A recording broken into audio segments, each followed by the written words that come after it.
সেটা আজকের ক্ষমতাসীন রাজনৈতিক দল খুব অল্প সময়ের মধ্যে ভুলে গেছেন। আমরা আপনাদের স্মৃতিশক্তিকে আবার নতুন করে একটু রিফ্রেশ করে দিতে চাই।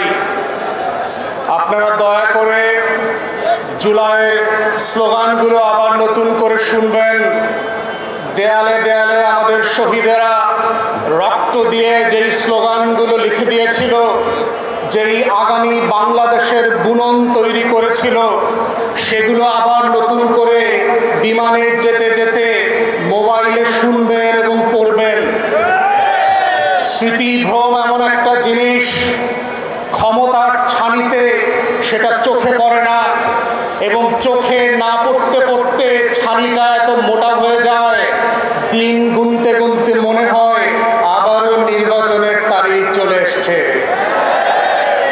এবং সেই নির্বাচনের তারিখের সময় কি বিমান আসবে না নির্বাচনের দিন ঘোষণা হবে, সেটা নির্ভর করছে আপনি 24শে জুলাইয়ের প্রত্যেকটা দিনের স্লোগানগুলো কতটুকু মনে রেখেছিলেন। দেয়ালে দেয়ালে আমাদের শহীদের উত্তরসূরিরা বারবার লিখে দিয়েছিল, লাখো শহীদের রক্তে কেনা দেশটা কারো বাপের না। কিন্তু আমরা দেখলাম আপনাদের একজন এমপি এবং বেনামীয় মন্ত্রী, যাকে আমরা গত 17 বছর ফ্যাসিবাদ বিরোধী আন্দোলনে দেখি নাই, মিছিল মিটিং মামলার হিসাবে আসামি আকারে কোর্ট কাচারিতে দৌড়াদৌড়ি করতে দেখি নাই, তিনি তার এলাকার 4টা ইউনিয়নের নাম নিজের নামে লিখে দিলেন।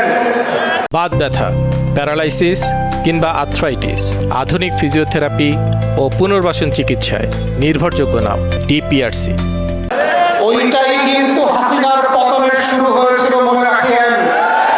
4,500 কোটি টাকা গত 17 বছরে হাসিনা শুধু খরচ করেছে বাপের নামে আর বংশের নামে মূর্তি বানানোর জন্য। মূর্তি বানানোর রাজনীতি সফল হয় নাই। শেখের পেটি বাংলাদেশে থাকতে পারে নাই। স্কুলের নাম বদলাতে পারেন, কলেজের নাম বদলাতে পারেন, গ্রামের নাম বদলাতে পারেন, ইউনিয়নের নাম বদলাতে পারেন, ওসমান হাদির নাম বদলাতে পারবেন না।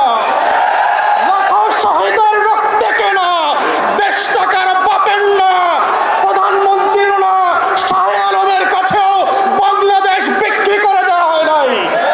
অতএব আজকে যারা বিচার নিয়ে ছিনিমিনি খেলছেন, বাংলাদেশের ইতিহাসের অন্যতম যোগ্য ব্যক্তিকে আইসিটির প্রসিকিউশন থেকে সরিয়ে দিয়ে একটা অযোগ্য দালাল দলীয় লোককে দিয়েছেন। তিনি আজকে বলছেন তিনি নাকি বিচার করতে ভয় পাচ্ছেন। আপনার যদি এত ভয় লাগে, আপনি এই খাতায় নাম লেখাইলেন কেন? যারা ভীত তারা তো ওই পারে পালিয়ে গেছে। নতুন বাংলাদেশ সাহসী শহীদদের জন্য, আবু সাইদ মুগ্ধের জন্য, যারা বিচারকে নিজের শাহাদাতের সম্মাননা করে নিয়ে এই ফয়সালা করবে, যেটা আপনারা করতে পারছেন না, দালালি করছেন। তাই আজকে এই জায়গা থেকে মাননীয় বিরোধী দলের নেতা এবং সংসদ সদস্যদেরকে আমরা আহ্বান করছি, আপনারা সংসদে 4টা গণহত্যার জন্য স্বাধীন কমিশন করে আবার দাবি করবেন গুম খুনের বিচারের ওপেন পাবলিক হিয়ারিং হতে হবে। যে